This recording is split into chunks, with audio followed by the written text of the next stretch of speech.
I distinctly recall a time when stuttering used to sort of control my entire life. So, for example, I had gone for this internship during my college days. My office used to be 3 kilometers away from the place I used to stay. And there used to be this bus that would pick me up from my home and drop me to the office. But the problem was that I had to tell the bus driver the stop name every time I had to board the bus. And I couldn't say the stop name. So I used to walk 3 kilometers every day back and forth just to avoid that situation.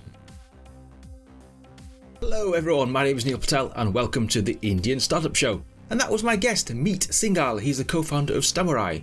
Stamurai is a mobile app to help you learn and practice speech therapy exercises for stuttering and stammering. So in this episode he talks about how stuttering controlled his life, almost having a breakdown, and how he turned it all around by developing this mobile app. Talks about the initial prototype and acquiring his first customers, which now has 40,000 plus installs across 155 countries around the world. Amazing stuff. Talks about the science and psychology around stuttering, talks about the business model, and finally he gives great advice about raising finance and finding product market fit. So please enjoy the show. Thank you. Hello Meet, thank you for coming on the Startup Show today. Hi Neil, thank you so much for having me here. Very excited to be part of the show. Excellent. Please tell listeners what you're building. So Neil, we are building Stamurai, which is a speech therapy app for stuttering. So we are basically trying to build a product to help people who stutter overcome the disorder. Awesome stuff. And what inspired you to do this? So Neil, I am a person who stutters myself, and I faced this issue since I was a child, and it has had a huge impact on my life growing up. So I got together with one of my friend, Anshul, who is the other co-founder. And around 3 years back, I was helping him with his speech when we came up with this idea that maybe we can codify the entire experience and in the process make speech therapy accessible, affordable, and higher quality for everyone. And that's how we started with Stamurai. And what have you specifically built? Right. So it's a speech therapy app. It's live on both Android and iOS. So the app consists of instructional videos through which we teach speech therapy exercises. Then it has tools to help people practice those exercises. Then there is a community aspect to it where you can practice with other users in the app, and it also acts like a self-help group. And can you share some stats, please, in terms of downloads and how many sort of countries are using it, perhaps? Sure. So the app has been downloaded over 40,000 times across 155 countries. Wow. So we have users across the world, right, from India to US to Pakistan to Bangladesh. So you name a place and we have a user there. How does that make you feel then, going live in 155 countries? Yeah, I think that's the power of the internet. Earlier, 10 years back from now, even thinking about an early stage startup going live worldwide from the get-go was impossible. And now it's like it has happened to us. We haven't really planned for it. It just happened. And let's go back to the early days then. What did the first prototype look like, and how did you get it off the ground? So when we started off, we started building it with the idea that we are building it for ourselves. Okay, yeah. So me and Anshul, we also got a friend, Harsh, with us. So he's also someone who's very experienced in the startup space. We built a very basic MVP and just put it out there for people to use. And the most important question in our head at that point of time was that would people be using a purely self-directed product? Yeah. So if there isn't a speech therapist sitting on your head and asking you to practice, would people still be motivated enough to practice with an automated solution? When we launched that MVP, it was very surprising. We started seeing people discover the app by themselves and started to use it for 1 hour, 2 hours a day. That really encouraged us. Since then, we've been adding features, improving the app in various ways. And it's been a good journey since then. Sounds good to me. What was in the first app then? How many sort of features did it have in it? And was it high quality or low quality? Yeah, it was a very low quality MVP. So if it's high quality, I don't think it qualifies as an MVP. So it was quite low quality back then.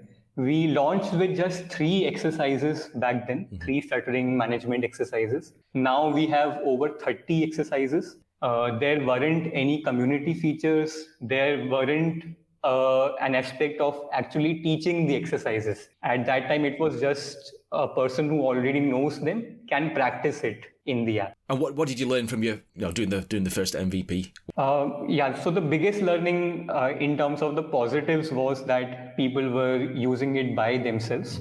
In terms of some negative learnings, I would say that actually everything actually turned out to be positive from that MVP. Very few negative things that came about. Some learnings that we have had over time as we have progressed in our journey. When we started off, we were of the opinion that right from our MVP, the learning that we got was that the users who were coming in, they were very motivated and they would practice long hours.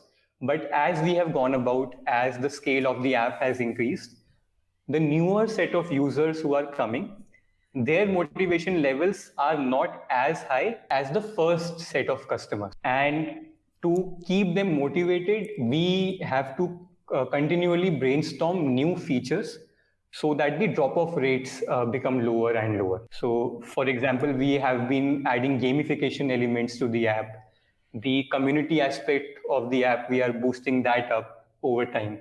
Awesome. So that's interesting. That and then so you've got the MVP, you've got the 3 exercises. People seem to like it. What did you do? What did you do next? How did you scale this? So when we launched the MVP, it was built by my own personal experiences with stuttering and my reading of the speech therapy books. So one thing we were very clear about was that we wanted the app to be clinically sound. So we started to get in touch with certain speech therapists who can take care of the clinical aspect of things. We got in touch with speech therapists both in India and the US. And now we have full-time speech therapists in the team that helped us with it. Second, we also started fundraising. So we raised a very small pre-seed round to help us build a small team that can help us experiment faster. Earlier, it was the 3 of us who were doing everything, right? From thinking about the product to actually going out there and coding it, then getting feedback from the users. And our iteration cycles were very slow. Once we hired a few team members, we were able to iterate faster and get to a much better product offering in a faster time. Then we also pumped up our marketing efforts. We invested very heavily on content marketing and SEO. So both of these channels have been working good for us. So much so that even till now, we spend very little on paid marketing. And most of our users are organic, coming through searching for stuttering solutions. You mentioned speaking to traditional speech therapy companies. What was that like? So actually, when we started off, we were a bit skeptical about talking with the speech therapists. We were thinking that they might see us as a competition to their practice. But when we actually went out there and met with them, we were pleasantly surprised. So I would say it was a 30-70 ratio. 30% of them were skeptical, but the other 70%, they were very encouraging. And it almost felt like these therapists have been waiting for some technology to help them in their day-to-day operations. And the demand-supply gap for speech therapy is so large that these therapists weren't thinking of us as competition, but something that can help people who stutter, people with speech disorders, improve their lives. So yeah, a good experience on that side. That's good. In terms of the fundraising then, how long did that take then? How many pitches did you have to make? So yeah, it was a slightly long process. I think the day we started and the day we actually got the money in the bank, it took us about 6 months. And we had to pitch to, I think, 12 to 15 investors or funds to close our first fundraise. I mean, this process could have been longer, but we had previous startup experience, so we had built up that startup connects with investors over time. It was easier than it would have been had we been doing a startup for the first time. In terms of any tips or any advice to our listeners about pitching to VCs or trying to get finance, what helped, what didn't help? Right. So I think preparation is a very important aspect of any fundraise. So before you start to fundraise, you have to spend time on the pitch deck. You have to spend time on the rehearsals of your pitch. For example, I might have done at least 100 mock pitches before I actually went and pitched to an investor. And especially in India, where we aren't used to this kind of stuff, this is something which people can very often ignore. And you might straight away jump to an investor meeting, and that is pure disaster. I can tell you that. So one needs to spend that time, and that preparation, even though for people who are focused, who come from the product background, it might seem like a waste of time as such, because that is not adding value to the business per se. But the amount of money that you can get, the resources that you can get through that capital, that is completely worth spending that time. In an ideal world, investors should be looking out for the most promising startups, but that is not the case right now. You have to go out there and look for investors. It is your responsibility to convince those investors if you want to succeed. Yeah. Get on your bike, as they say. In terms of the app design challenges, then, what were the design challenges in the beginning? And so all three of us, we are three founders, and all of us are product guys. Okay. So building a product is our forte. Yeah. So from that perspective, designing the product was one of the easier components of the startup. But that being said, the major challenge in designing a stuttering therapy app was that there are so many aspects of stuttering. So from the outside, it looks like stuttering is all about speech. But the effect on a person's speech is maybe 10% of the entire effect on their life. So stuttering affects a person's emotional state. So they can be fearful, shameful, afraid, always in self-doubt. So we had to include not just speech exercises, but we had to include counseling tools. We had to include group support in the app, and to design an app that has all of these features, but at the same time is not overwhelming for the user. That was a very big challenge. And I think Anshul, who leads technology there, he came up with very interesting solutions to streamline the entire process. So when the user comes into the app, there is only one thing they can do. And once they do that one thing, which is the most impactful thing, then we slowly expose them to the other features which are needed for proper treatment. Interesting stuff there. Are you surprised how fast you're growing then? So we've been growing around 15% month over month as of now, in terms of users, revenue, and stuff. Is that what you expect? Till now, a lot of effort on our side has been on the product, and the marketing side has been something that has been working, but we haven't really focused on that. So we wanted to get the product market fit right before we pump in money and efforts into marketing. So now that we are getting a sense that the product has come to a level where we want it to be, now the entire team is looking more closely at the correct go-to-market channels, things that we can do to pump up user acquisitions and stuff. So hopefully we'll be growing at a much faster rate as we go along. Yeah, so any tips on our listeners for finding product market fit? There is a very famous saying that the advice you give to others is the advice you need most yourself. So keeping that in mind, a tip that I would give is that startup life is filled with highs and lows.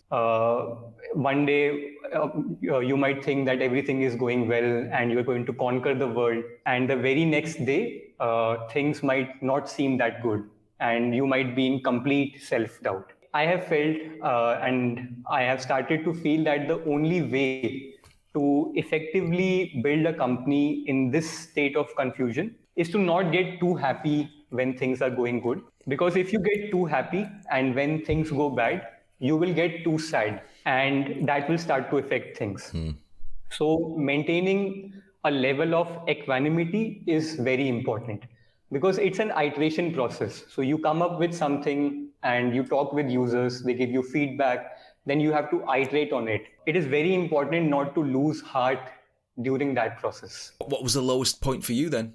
Uh, I have low points almost every other week. So every other week, it feels like things won't work out. Suddenly, some new idea comes into mind, and this is the way we could do it, and this is the way it might succeed. And from what I have, so we keep talking to experienced entrepreneurs and people who have billion-dollar companies. They're managing those companies, and they tell me that even they have these moments of self-doubt almost every other day.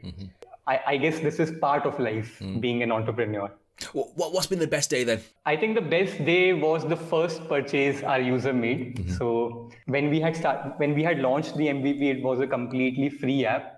And around 8-9 months down the line, we introduced our first paid plan. We had priced it at $1 a month. So we had very low expectations. And all three of us, all the founders, we had made a bet that when we would have our first purchase. My bet was that we would have our first purchase 1 month after we launched the paid plans. And the day we launched our paid plan, we got our first purchase within 6 hours. Wow. So I think that was the happiest moment till now.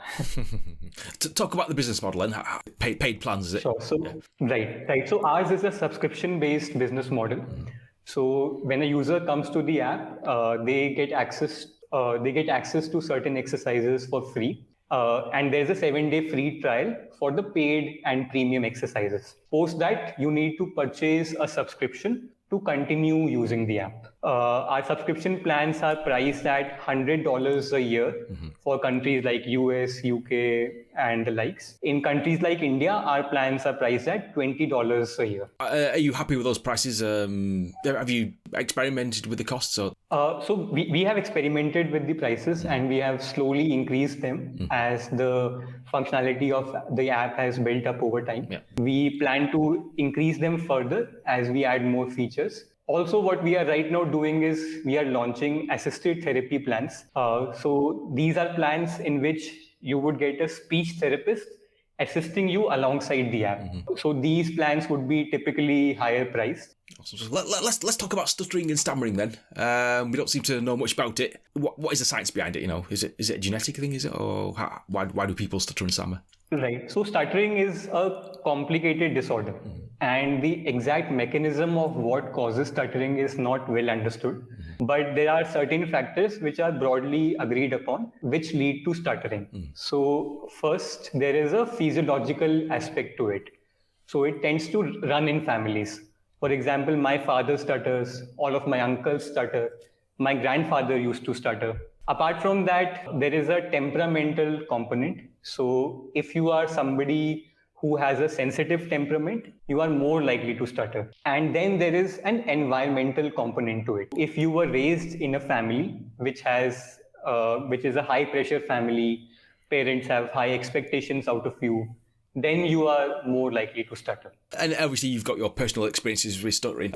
I have been stuttering since I was a child, and it has affected me in all age groups of my life. I distinctly recall a time when stuttering used to sort of control my entire life. So, for example, I had gone for this internship during my college days. My office used to be 3 kilometers away from the place I used to stay. And there used to be this bus that would pick me up from my home and drop me to the office. But the problem was that I had to tell the bus driver the stop name every time I had to board the bus. And I couldn't say the stop name. So I used to walk 3 kilometers every day back and forth just to avoid that situation. Similarly, I had to order food. I would never order things which I like. I would order things which were easy to say. It hampered my chances in my interviews or when I used to talk with the opposite sex. So really, it used to affect every aspect of my life. Who helped you then? So it was during the final year of college. We had to sit for interviews. The first few interviews I sat in, it was a really horrible experience for me. And probably the lowest point in my entire life till now. I almost had a nervous breakdown back then, and I started seeking out help. Went to a few therapists in India, didn't find them very good. So I started searching for solutions online. Fortunately, I landed upon certain speech therapy books and started reading them and started practicing self therapy on myself. So, and within 3 months, I started to feel improvements in my speech. Within 6 months, I could tell a joke to my friends. Ah, that's good. So telling a joke, telling a joke was like was like even beyond my dreams. I couldn't even think that I can tell a joke. So, and since then, so it's been 7 years now, and I still practice self therapy on myself. I still practice speech therapy 30 minutes to 1 hour every day. For those people who work with people who stutter and stammer, what should we do and what shouldn't we do if someone is stammering? Right. So the most important thing to understand is that stuttering is not just about speech. There is a very big emotional component involved in it. So I'll give you an example. So let's say you are a person who is completely fluent, but you go to a stressful interview. You might start to stutter there. So, for a person who stutters, your everyday situations are like that stressful interview. So, because of the negative experiences you have had built up that tension and anxiety in your body, and that starts to affect your speech as well. So, it's a vicious cycle. So, you were stuttering, so that led to fear, and now you are afraid, so that leads to more stuttering. Just working on the speech is not going to solve the problem. You have to work on a person's emotional state. That is one advice I would like to give to everyone. That's good advice. Have you seen The King's Speech? Yes, of course. Yes, a great movie. Great Yeah. movie. That's sort of about someone who stutters. Obviously, and he has to give a big speech during World War II. Absolutely. Absolutely. There's a bit where he's got headphones on. Does that actually work Right. when he's listening to music Yes, and doing yes. talking? What's the psychology behind Yes. that then? So there are certain conditions called fluency enhancing conditions in stuttering. All right. So when a person who stutters is put into those conditions, suddenly they start to see an increase in fluency. So one of these conditions is singing. So if a person is singing, they are less likely to stutter. Another condition is when you mask their auditory feedback, where they can't hear themselves back. So that leads to certain increase in fluency. Other conditions are when you are whispering or talking to a pet, that might induce fluency. But most of these conditions are temporary. If, for example, you were to always mask a person's auditory feedback, their brain will get used to it, and within 6 months, they will start back to where they were earlier. All right. These are interesting phenomena, but from the treatment point of view, they aren't of much help. What sort of strange exercises have you done then? Have you done some weird ones that you've read on the internet and it's not worked? Has it? I don't know. When I used to go to the internet and search for exercises, I actually never tried strange exercises by myself. Fortunately, or I think I had that good judgment that when I looked at an exercise, instead of just practicing it, I would try to go into why should this exercise work, and because of that, I was able to see clearly through which exercises are given by quacks versus which exercises are more scientific in nature. So fortunately, I never had to go through any strange exercise. Because on the FAQ site that you've got something about honey. Apparently, people put honey, trying to use honey to end or to cure stammering. But obviously, that doesn't work. Right, absolutely. And especially in countries like India, where we have a huge shortage of speech therapists, and the training of speech therapists is also very often not up to the mark. These quacky exercises are very common, and these don't work. They don't work at all. And eventually, what you get is a person who has spent a lot of money, who has spent a lot of time on these exercises, and has eventually given up on life. So, yeah, very unfortunate situation right now. Interesting stuff. Yes, you say you're a product guy.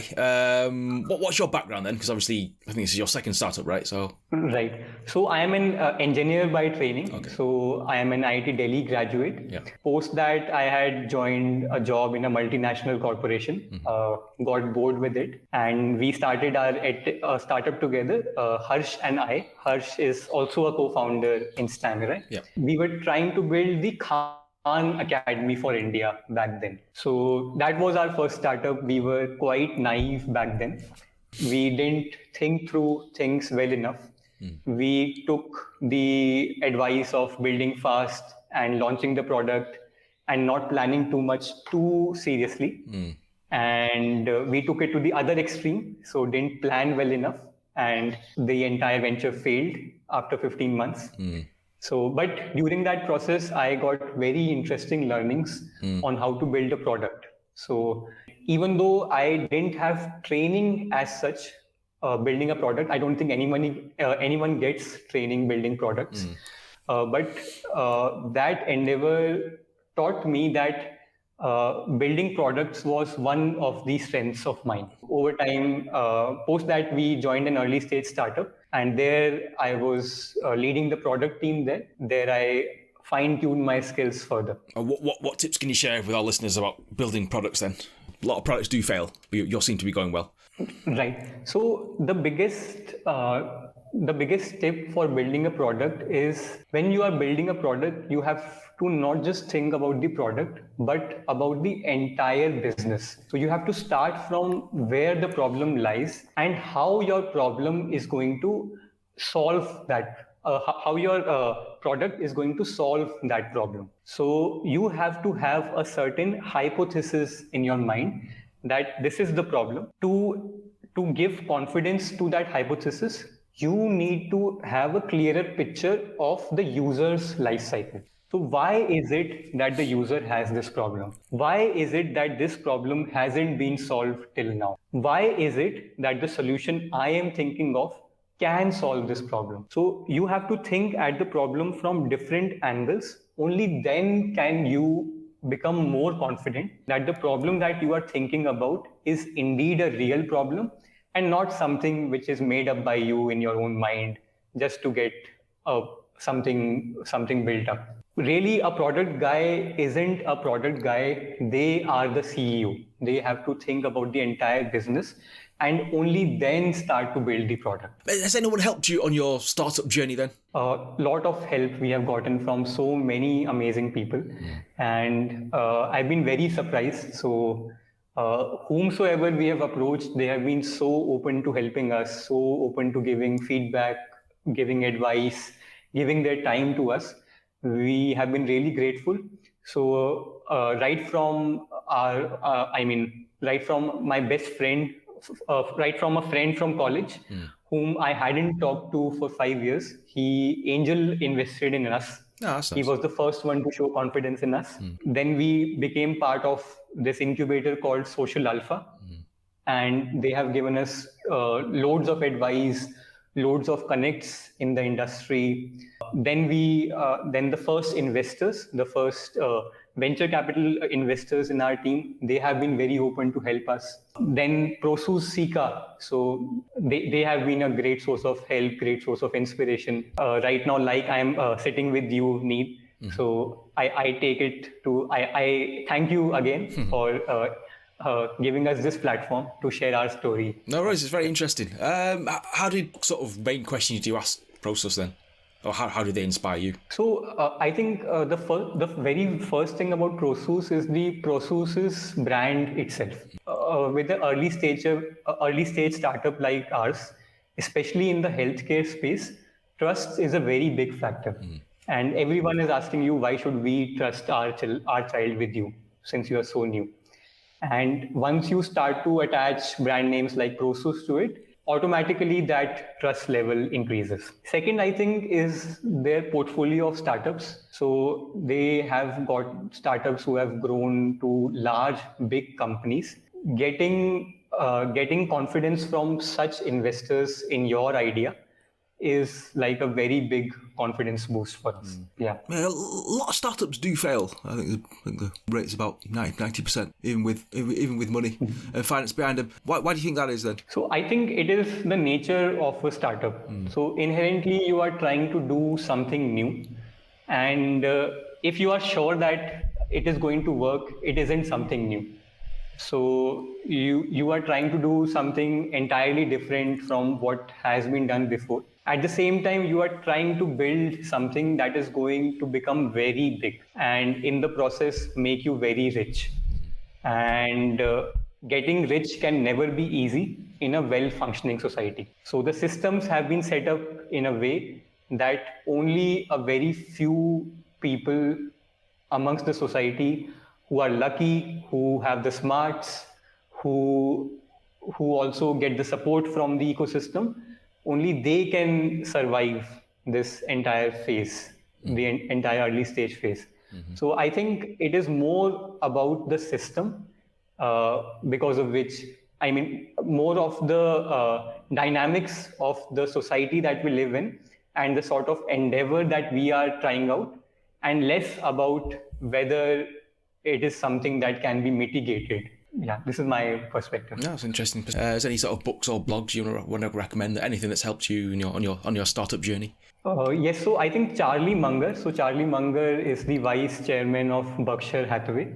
So he's been a very big inspiration for me. I consider him to be my guru.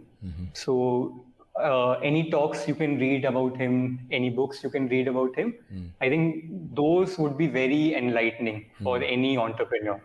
So he has this capacity to distill very complex concepts into very simple one-line insights. So I would advise everyone to go through him once.